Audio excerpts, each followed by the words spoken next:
And welcome back, everyone. Welcome back to the Sparkling Tuna Cup. Welcome back to our weekly dose of Tuna Cup action. Of course, host ZvP. With me, I'm joined by these amazing players, by the frequent chats, and by my plushies as well. Welcome, one and all, to a very special edition of the Sparkling Tuna Cup. Welcome to the Tuesday edition. Again, typically this event is showcased over the weekend. Typically it does take place over the weekend instead every Sunday, but this week we had the Fusion Esports League qualifiers clashing with the Sparkling Tuna Cup, so we did postpone, we did reschedule instead from a Sunday to a Tuesday.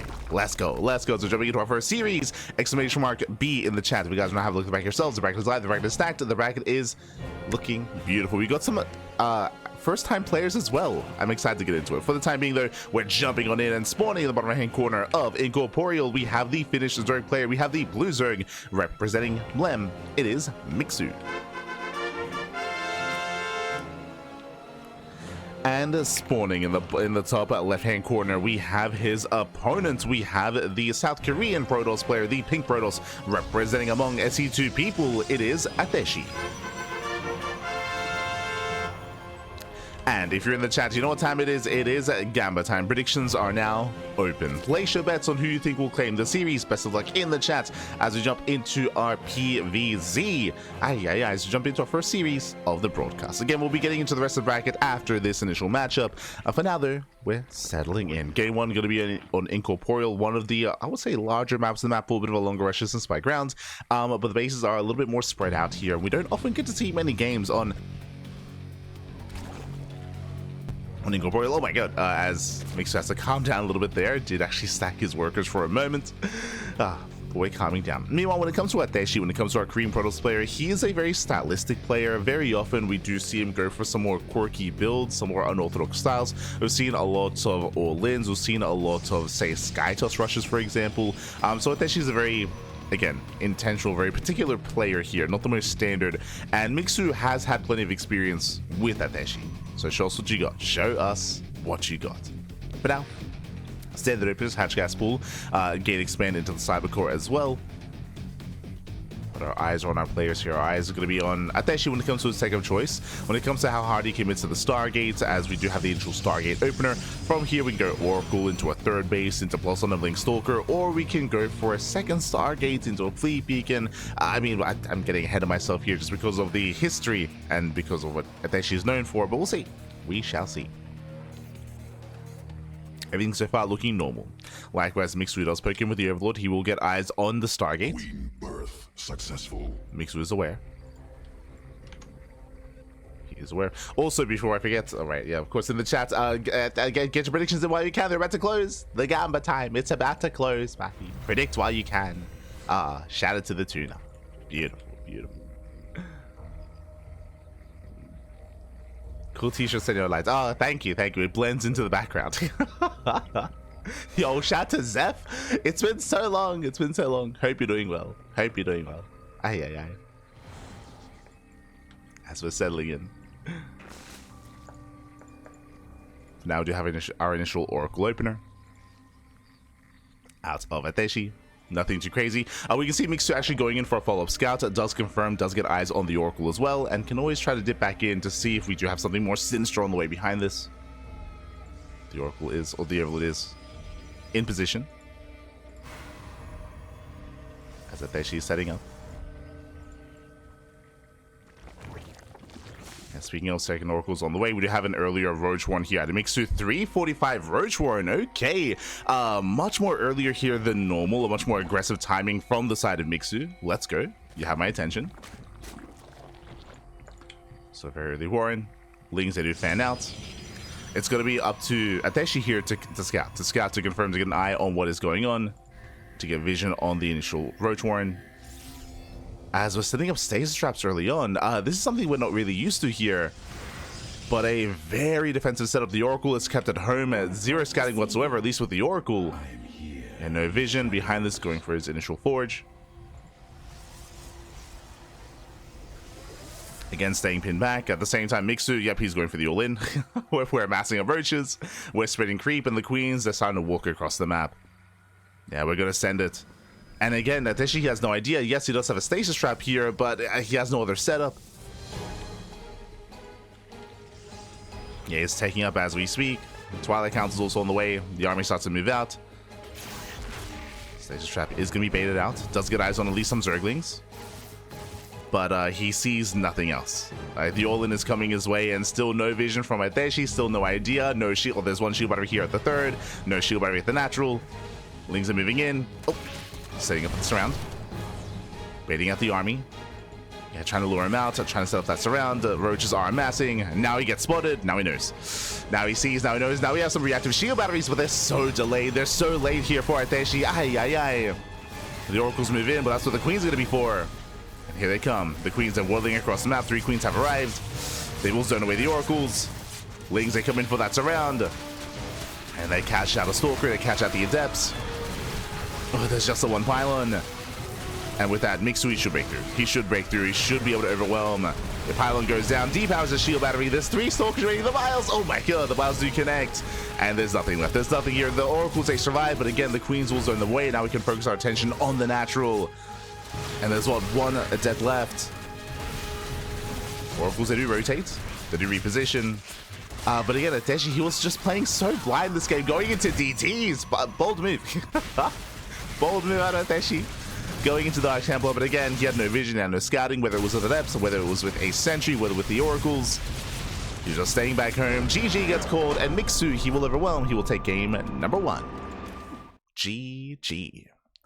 Mixu, he will take a lead in the series. Again, straight up all in at a Mixu, and Ateshi had 0 vision, 0 scouting.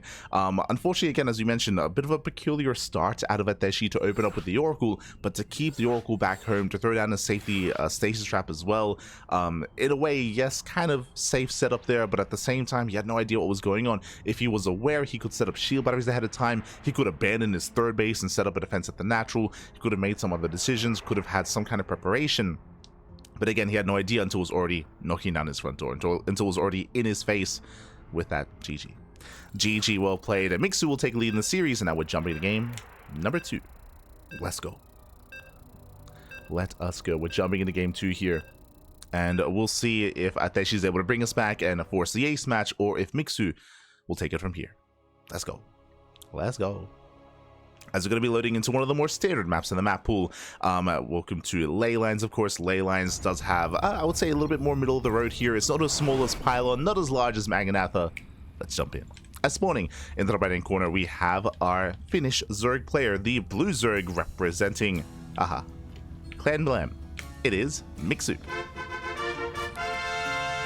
Leading the series 1-0. And spawning in the bottom left-hand corner, we have the red Protoss player from South Korea, representing among SC2 people. It is Ateshi. It's beautiful. I love the clan tag. Yes, calming down, we're settling in. Again, Mixu popping off here with an all-in, with a much more aggressive start. And again, it's going to be on Ateshi to scout, to get an idea on what Mixu is up to react, to respond, to prepare. Oh, hello. Speaking of, Mixu does open up with a gas first. Gas into a spawning pool before the hatchery. A very aggressive start here out of Mixu. And with this aggressive start, we're expecting early link speed. This can lead into a Bane Bust if we stay in gas. This can also lead into early roaches as well, depending on how hard we commit into that gas income. Oh boy. So once again, Mixu, he does have a much more aggressive start to the game. Ateshi back at home, going for his own gate expand into Cybercore. Now, I might be concerned here, which is not normal. We even saw Probe Scout last game. This game, we see nothing at the moment. It's going to be a scout after the Cybercore gets thrown down, so a much later scout here from Ateshi. Typically, it's standard to go across the map and to try to get a read on, or try to even delay the initial hatchery timing. So this is a much later scout from Ateshi. As he's moving in, Lings have arrived. He will at least get eyes on the Zerglings. He knows. At the same time, a link speed is on the way, and we're staying in gas. We are staying in gas, so this is going to be for the, I would imagine, it's going to say Baliness. It's going to be for the Roach Warren. Regardless, we're going for an all-in. Mixu, he's not stopping. Now, I was hoping to get a little bit out of this series, a little bit more. I mean, regardless, at least Ateshi, he's aware, right? He's aware of the early spawning pool, but he doesn't go into the main. Oh, no. He does not go into the main base. And what I mean by that is that, sure, he knows that there are early Zerglings. He doesn't know about the gas. He doesn't know how committed this really is. In his mind, it could just be a safe opener. It could be a Link Flood. It could be a Bane Bus. It could be a Virtual In. There's a lot of possibilities here. It could be a fast lair. It is something crazy. Like Night Display. But Ateshi, he does not know. Back at home, he does have a safety shield battery. So one shield battery going for a Twilight Council opener, not a Stargate. Reactively, if he had gone for a Stargate opener, he could go for Void Rays. Void Rays to defend, Oracles as well. They can help, especially against Ling reinforcements. But a Twilight Council means he's sticking to a ground-based army, to a gateway composition.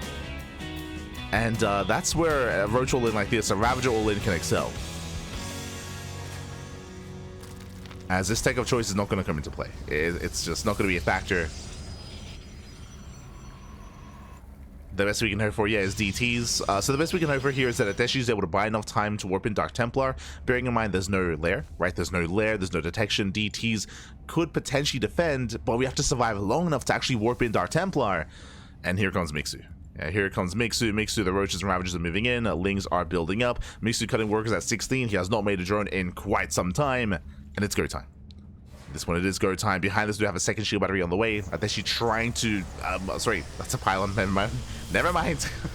Getting a second pylon. I mean, that'll keep everything powered a little bit longer here, but again, he doesn't know. He's expanding. He hasn't seen anything, papi. Ay, ay, ay. He doesn't know. Here we go. The Lings, they do flood in. And the wall is going to be broken. Biles, they will connect. They knock down the wall. Boys are being pulled. Lings, they flood on forward. They get a full surround. And there's no shot. There's no defense here. Biles, they do connect. Going for the shield battery. Probes are going to be falling. There's 3 Stalkers remaining. And the pylons are being depowered. And sure, there's going to be a Dark Shrine, but there's going to be 0 gateways powered. There's going to be no way to warp in. Yeah, no way to warp in. Lings, they finish off Stalkers. There's 1 Stalker left. Gateways are depowered. And we have a Dark Shrine. We have no Dark Templar. We have no Dark Templar. GG gets called. And Mixu, he will snowball out of control. He will take the series 2-0. He'll advance on into the next round. GG. There's a PSA for Protoss players out there. Happy, get an eye on these animals, okay? Like, as unfortunately, we had very limited scouting here out of Ateshi, both in game 1 and in game 2, and as a result, he was caught with his pants down both times in both games in the entire series.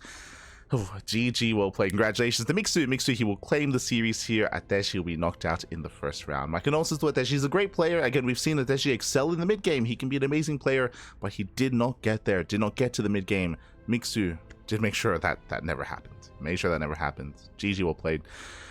And yeah, with that, congratulations. Mixu will claim the series, and let us head on over here to the rest of the bracket. Let's figure out where we are and where we're headed. Let's go. Let us go. As we are going to be hopping on over